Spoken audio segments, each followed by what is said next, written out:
ok, azana bana, azana libota naye, ok. Aujourd'hui JB aza responsable, il est père de famille. Pourquoi nagendo luka pe sangai? Nakozala toujours fier. Il y a reconnaissance oyo nazalaka soki na bengi ayambakanga. C'est pas JB Moutagosala Fali Lelo à travers featuring. Fali a déjà fait son chemin. C'est pas JB Agosala Fera a déjà fait son chemin, tout comme Wera. Mais au moins, c'est un plus dans la culture congolaise. Des gens qui n'ont pas la volonté de soutenir le chef de l'État. Tu comprends? Bande Kwebele, Baïre les amis, Bamsou Bazaï Koya croyant que parce que vous allez qui na Fachi na poto, donc tu peux venir na palais des marbres, au Kepe Mbalamoto, na palais de la nation, Bayambio, il faut pas inquiéter. Mais les gens qui font du bruit, non, parce que la vraie diaspora, c'est pas celle qui fait du bruit. La vraie diaspora, c'est celle qui vient avec des idées pour soutenir les pays, parce que Bamboka Moussou est développé par la diaspora. Je ne sais pas si vous comprenez, mon frère. Bamboka est belé. Leur diaspora et contribuera pour le développement. Sélectivité pour faire des featuring.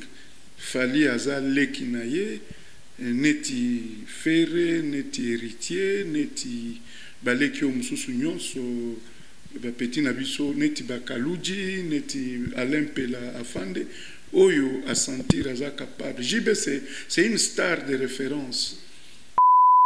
Merci beaucoup, chers amis. Vous êtes très nombreux à travers cette émission Baka Télévision. Merci à vous.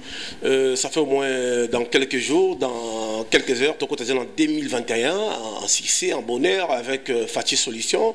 Fachi Betom Kwantombolo Moama et Wakaninda. Quand même pas à la tête Yamboka. Déjà, je vous signale que le 31 décembre, déjà, plutôt qu'en 2021, le chef de l'État, ils vont inaugurer Saut Mouton.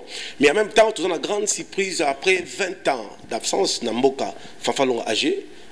Opérateur économique, il y a même partenaire officiel en culture en général, il y a même diplomate au niveau de Mboka, bon, il y a conférence dans l'Allemagne, Fairland, États-Unis, Washington, Londres, Bruxelles, à passer pas même na deuil à papa na biso Etienne Tshisekedi wa Mulumba na Bruxelles.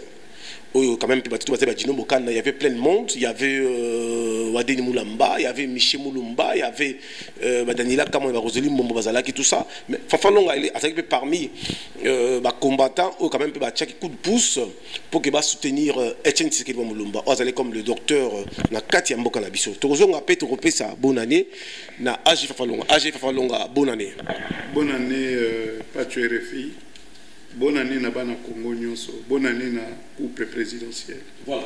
Alors Fafalonga, parlez-nous d'abord. Ça fait combien de temps ozali na mboka bapaya pe ozongi sous na mboka na biso eloko nini okuti ya sika e bakisami na mboka? Ben ça fait 22 ans bana na longwa mboka. Et c'est un plaisir pour moi ya kozonga. Ya koya te ya kozonga. Mpo koya ezaniti na kokende lisusu.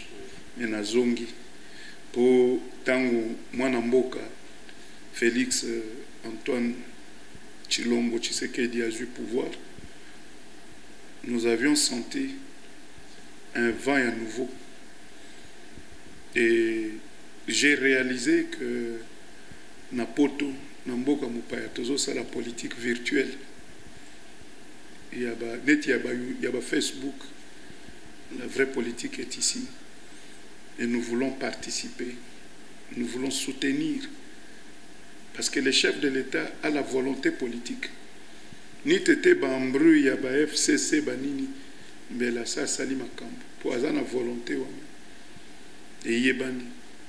Et c'est pourquoi nous sommes rentrés. Et toyete poto kende na palais de la nation, kolugamisa la te, toye poto participer, to soutenir au Koutinga na cadre privé dans un bureau. Mais ici quand naza appelle na keko sunga mokonzi ya mboka na keko même expertise. Moi j'ai l'expertise, bien sûr. Eza ba mususu ba kende poto to kende poto mutu na ndenge ne nana kende ke poto batindanga diplomate na sepelaka ko sala na Joseph Kabila tende na longwaka na keko vanda na Londres. Mais j'ai l'expertise, mon pays a besoin de moi. Je suis capable de faire quelque chose dans beaucoup. Mais là, on va kende poto koluka. Nana kende poto koluka te. moi je n'étais pas d'accord avec le régime, et on a qu'un exil.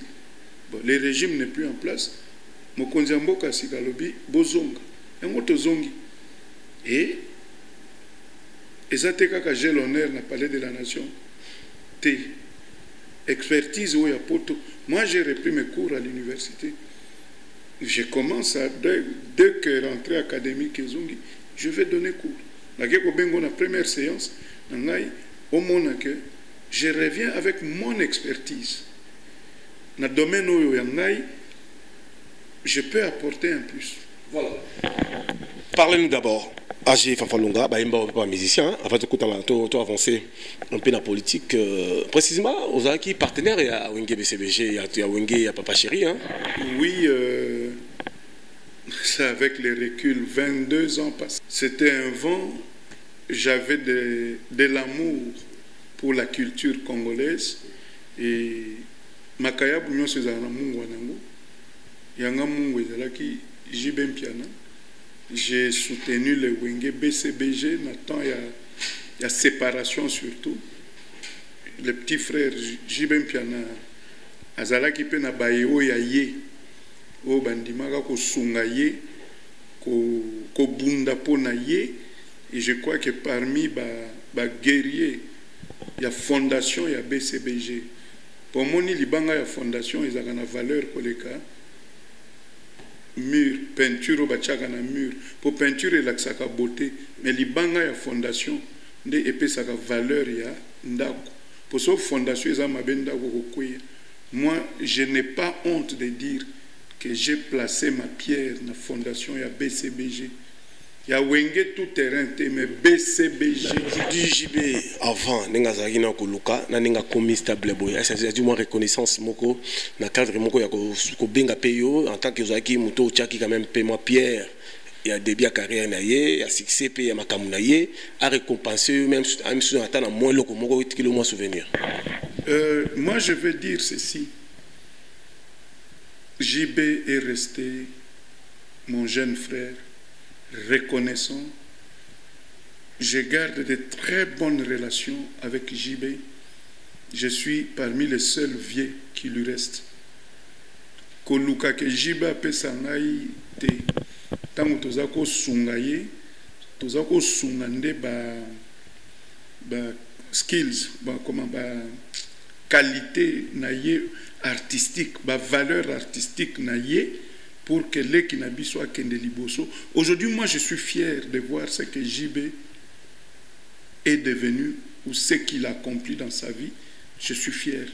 Mais causer la que JB a fait, tant on a zako pese na signagane de charge que mugomsu sogozong c'est la gangate.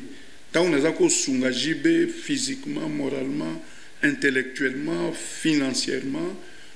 C'était pour que la qualité artistique, la valeur artistique et s'épanouir comme ça s'épanouit aujourd'hui. Et je suis fier. Ok? Azana bana, azana libota naye. Ok? Aujourd'hui JB azan responsable, il est père de famille. Pourquoi Nagendo Luka Pesangai? Nakozala toujours fier.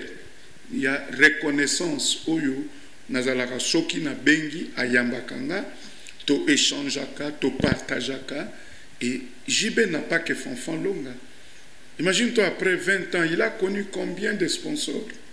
Maintenant, seconde mouke JB accordaka, attention, n'ayez pas nana, ça me suffit. Je ne cherche pas trop. Voilà. Mais tout ce que je peux confirmer, JB m'accorde de l'attention. Il ne m'a jamais oublié. Il sait que ça, c'est une pierre de la fondation. Voilà. Alors, la classe est la différence, toujours bon chic, beau genre, tout le monde y montre bien, baga bien, gourmette bien, ça veut dire que l'homme respire avec la bourgeoisie et la noblesse dans les sangs. Ça se voit toujours, Fafalonga, c'est la classe toujours la différence, malgré 22 ans d'absence Namboka, Zongi, au monde standing, héros. Il faut vivre profil bas. Tala suki nengi tala longwaka kisasa ya 22 ans nakende na suki mwindu tala lelo nde na zongi lelo toza susute na makelele. OK yeko tumuta surprendre nga voilà. Eza considération ya makasi na bengaki parce que Pacho azaleki na sepelaka na ye na lingake mingi bon na komi fallait comme na benge na pese mbote ah kulutu nazoya na kamwe caméra je peux pas dire non.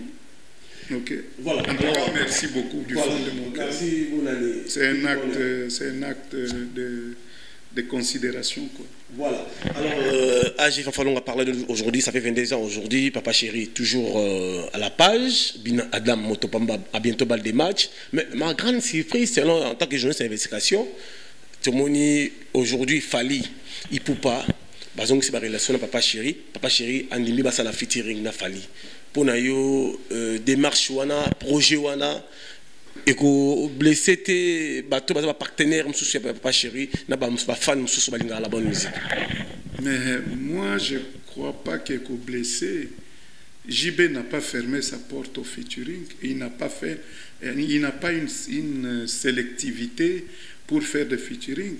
Fali aza lekinaye neti ferré neti héritier neti baleki mususu nyonso petit nabiso neti bakaluji neti Alain afande oyo a sentir aza capable. JB c'est une star de référence.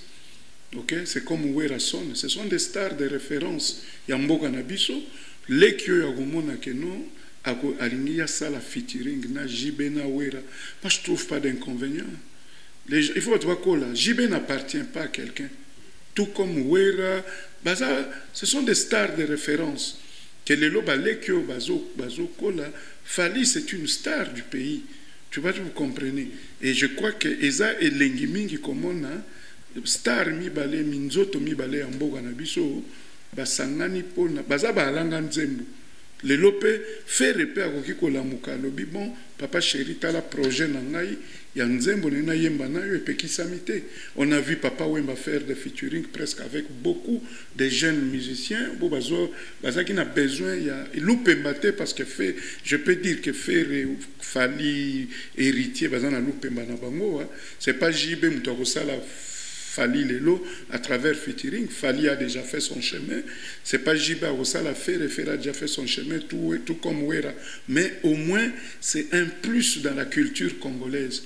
De voir Mungongo et Jibe na Mungongo, ils ont des quotas la mixage wana ya style Mukulu, na style Fali, ensemble quoi. Ça va produire quoi. Tout le monde a netina wake up. Style Kofi, style Papa Wemba, Nenge Salaka, c'est un des meilleurs featuring depuis l'histoire de la musique à Congo. N'était ce qui nous soucie Zali, oui, l'équipe Wake Up. C'est pas si vous comprenez. Mais aujourd'hui, peut-être que Fali et JB peuvent nous produire une autre sauce. C'est ce que nous voulons. Voilà. En tout cas, formidable. En tout cas, je sens en vous esprit à patriotisme, esprit à nationaliste. En tout cas, nous sommes vraiment pas bon. Merci à Lili Mouchi, l'Impera, Pape Théodore Mukende Motema, Christelle Ngoma la Baronne. Merci à Keita Kalombo, Osali Bombe Atomique, à Pessina Koma, Fachi Béton. Rêve-toi parler sur d'abord Makambambo Kanabiso. Fachi, 100 jours. Au Kominamboka, Nengo Tigaki, Nengo Ye, au découvrir Nini Asika dans l'aéroport international au Tamboulanayo. En tout cas, Eloko est marqué, j'ai trouvé une discipline à l'aéroport Angeli. Je suis arrivé, bon, les bagages, ça prend du temps, c'est normal, mais quand tu retires tes bagages, tu passes pour le contrôle sécuritaire et puis au Bimi. C'est pas comme à l'époque où il y avait 12 services à l'aéroport, où les Kaboye, où Boye, Fungola Boye, Tala Boye. En tout cas, je n'ai pas senti ça. Je me suis senti en paix. Je n'ai pas été embêté. Ok? Et je trouve que les nouvelles autorités, Fachi, est en train de bétonner partout, quoi. Parce que même à l'aéroport, parce que si ça n'allait pas, nous allions nous plaindre. Franchement, nous... Et là, au cas où on a mabeka, et là, on a un test à Covid, parce que tozo uta na mboka mopaya, pour ma avion na mboka mopaya, tozo foot, moi j'ai payé 185 livres, pratiquement $230 pour faire la test à Covid. Et test est valable pour 72 heures. Mais na komi na Kinshasa, bazo lingana futa sous $45, ok, et je n'ai pas les résultats. Mais na si na koti na mboka. Ça, si vous comprenez. It make no sense. Soki moyen zali ba konzi mboka batala likambwana, soki mutaye na certificat na ye en bonne et due forme, na mboka place à outil, à sali test. Pourquoi il faut sous fouti ça y est, à un aéroport. Anomalie ya moko, mais là ce n'est pas le problème de fatigue. Na mboka oyo sans que l'État a intervenir.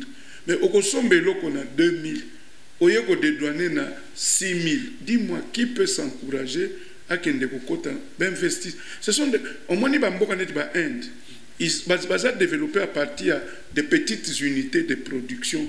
Pour ceux qui les loyo, ngana kuti ba tour na mboka moko na Londres.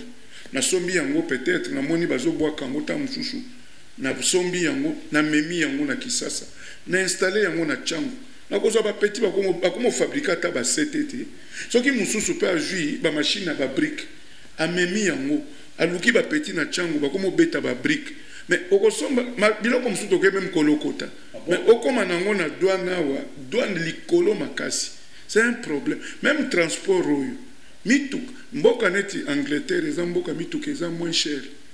Mais dis-moi, au Kosomba bus na Londres na 2000, au combien wao de douanement 7000. Mais dis-moi, je ne sais pas si vous comprenez. Ce qui président de la République, c'est vrai que la douane est un service générateur, il y a recette à l'État, mais batala nanu likambouana pour équilibrer, permettre diaspora positive, diaspora où il contribuer. Tu m'as trouvé dans un cadre privé. Sur ma table, là, j'ai des projets qui ne nécessitent pas, il faut qu'on ait parler de la nation. Mais au moins, un jour, je vais le Carabik. Si je suis poto, ne mutu a télémisi projet wana. Tant que soit comme on a taba petit bazo chocolat balabala, ok? Banani wana kasite mutu moko mutu uti poto ndaki na ba machine. Neti ba machine a ko chocolat banzela. Ça coûte quoi? Mais okozwa yango omemia wa douane et kangio na kingo. Vous allez obliger kaka. Merci beaucoup, Mwanamboka, d'être passé dans Banka Télévision. Merci Bolandi, na boké bignon sur émission Nabiso Banka Télévision. Je vous signale que le port privé dans le Bela Kiango, il y a Matadi, il y a bateau bandé ko liambo dans le système à 18 ans. Bakanyango déjà. Boki ma compagnie moko bendoko futa douanité et il est los sur bafufu bakanyango kala tito ke na justice. Ta toujours mais ça me trouve bien renté. Ça veut dire que tous en liste le la liste. La ligne on appelle ça bonne année na Kuluta André Kimbuta. Okenda wapi? André Kimbuta, sommet des sommets. Au monde en a raté, oza wapi na sommet na yote. Oza wapi na sommet na raté. Éveil patriotique, il y a Pascal évêque Pascal Mukunda. Évêque Mukunda. Éveil patriotique Moussou aye déjà, Fanfa Longa. Ils allaient première partie de cette émission. Tous les gens allaient sous ce que vous allez à consommer. Tous les gens boité, ça qui a pris ce message en anglais. Parce qu'à outil à Londres, à Pambola paix, bande de sur la 2021. Pour 2021, ce que vous avez en anglais, ça veut dire que bah locayo, mais qui ça le banda. Yes, I want just to say this to all my Congolese living in England. I want to tell them that. This country is our country. We went abroad, it was because of some reason, but now we have a new leadership. Our new president, Félix Antoine Tshisekedi Tshilombo, he have another idea of leadership, and I think that we need your contribution. Come back in Congo with your idea. Come back in Congo with your project, not to look after the politic recommendation, but the private sector. There is a lot to do in Congo. And I want to wish Happy New Year to all Congolese around the world, and especially to our leader, the President of Congo, the man of the year, Félix Antoine Tshisekedi Tshilombo. Thank you. God bless you. Yeah. Beaucoup anglais, ça te gars le koukouma, bando, I want you give this for me and come to the world. Non, ça c'est n'importe quoi. Ici c'est le professionnalisme. Bataboinde fachi à son luka. Hein? Vous êtes à l'angati. Linda Movao, Michel Moulumba, Jean-Philippe Loussal. Ori professionnalisme, adapte professionnel. Merci beaucoup de votre télévision. Mansanambi à Clarisse Vatican en direct à Genève. Merci na Bivon les propriétaires Aminata Sissé à London. Bana Coventry Nyoso, Bana Elfid, Bana Lud, Bambote na Bino et Belé 2021. Que du bonheur. Merci beaucoup et à très bientôt, chers amis. Restez branchés sur Baka Télévision et RL Télévision. Merci à vous.